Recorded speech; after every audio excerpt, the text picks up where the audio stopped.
जय श्री महाकाल। कई महिलाओं के कोख बंधन हो जाता है और वो तमाम प्रकार करने के बाद भी उनका कोख बंधन नहीं खुलता है। आज मैं जो आप लोगों को अघोर प्रयोग बताऊंगा, बंधी हुई कोख को तुरंत कोई भी से खोल सकता है। महिलाएं भी अपने इस प्रयोग से कर सकती हैं और यह प्रयोग अघोर है और यह प्रयोग बहुत ही असरदार प्रयोग है। इसलिए आप लोग जिनकी कोख बंधन है, जिनको शारीरिक समस्या डॉक्टर इलाज सब करा के फिर भी नहीं हुआ है, ऐसा नहीं कि सबको कोखी बंधन हो गया है, किसी को शारीरिक समस्या होती है, आपने डॉक्टरों को बहुत दवा सब करा लिए हैं, दुआ भी करा लिए हैं, तब भी कुछ नहीं हो रहा है, तो अवश्य इस प्रयोग को करें। जब कोख बंधन हो जाता है तो उसमें कई जगह पर उसे गढ़ंत बोलते हैं, जिसमें 5-6 प्रेत होती हैं, प्रेत शक्तियाँ होती हैं। कई कई जगह पे वो देवता रूप में पूजे जाते हैं, कई कई जगह पर उसे सीधा ही बोल देते हैं कोख बंधन हुआ है। मतलब कोख का बंधन हो गया है, उनमें गर्भ नहीं रुकता है, बच्चे उनमें अगर कभी कभी उनके रुकता है तो 1 महीने 2 महीने 3 महीने खराब हो जाता है। कोख बंधन में कभी कभी ये रुकता ही नहीं है। बिल्कुल जब कोख बंधन हो जाता है तो बच्चे फिर रुकते ही नहीं हैं। फिर कभी कभी किसी का घर टूटने की कगार पे आ जाता है, किसी की शादियां टूट जाती हैं, कभी औरतों को अपने ससुराल में अनेक समस्याएं झेलनी पड़ती है, दुख झेलना पड़ता है और कभी कभी वो बेचारी रोती रहती हैं।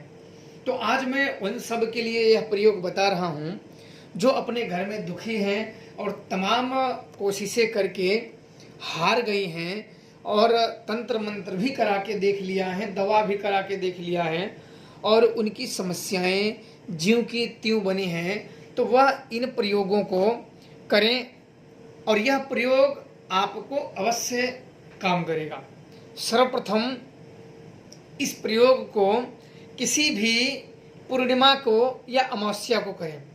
सर्वप्रथम 1.25 मीटर काले कपड़े लाना है, उसमें काली उड़द लेना है और एक माटी का पिंड बनाना है। एक माटी का पिंड बनाना है गोला सा, उसमें रख देना है उड़द में, और एक आटे का पुतला बनाना है। एक आटे का छोटा सा पुतला बनाना है, उस उड़द में रख देना है। 7 कील रख देनी है उसमें और 7 उसमें सिक्के रख देने हैं और उसके गट्ठी को बांध देना है। जो आप 1.25 मीटर काले कपड़े लाए हैं उसको बांध देना है। अब अमावस्या को या पूर्णिमा को 2 ही रात्रि के समय में यह प्रयोग करना है। जिसका कोख बंधन हुआ है या जिस पे अंदेशा है कि हमने सब करा लिए हैं फिर भी समस्याएं जाने का नाम नहीं ले रही है, तो वह व्यक्ति इस प्रयोग को करके लाभ उठा सकता है। फिर जिस व्यक्ति को ये समस्याएं हैं उसके ऊपर से 7 बार उतारा करना है, सर से पांव तक। सर से पांव तक 7 राउंड उसका उतारा करना है। उतारा करने के बाद उसको किसी बहते जल में उसको प्रवाहित कर देना है। संध्या समय में यह करना है।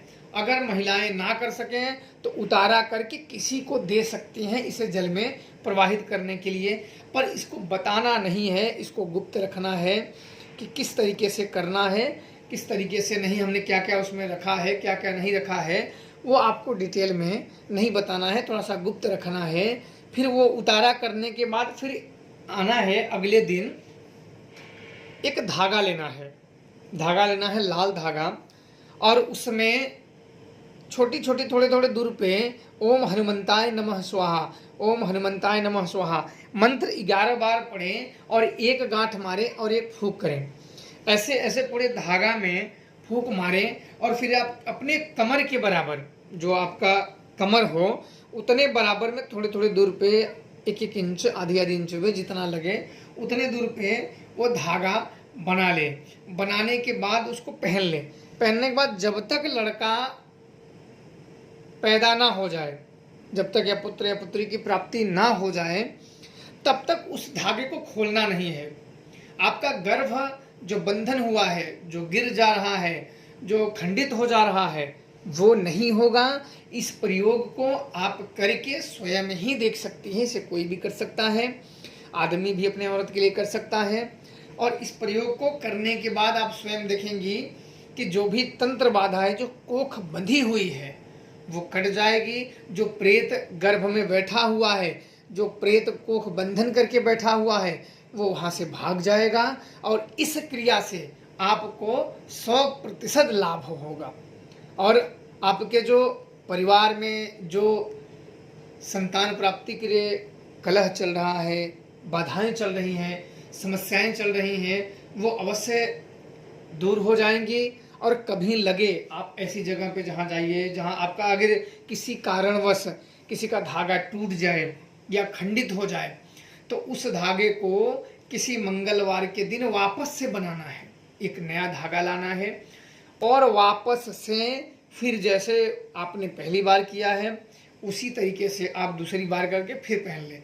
टूट जाए तब ये करें, अन्यथा ऐसे धागा लें कि वो चले, जब तक पुत्र प्राप्ति न हो वो धागा पड़े रहने दे। जिस दिन लड़का हो जाए आपका, उस दिन आप निकाल दें, आप बिल्कुल तरीके से सही हो जाएंगी।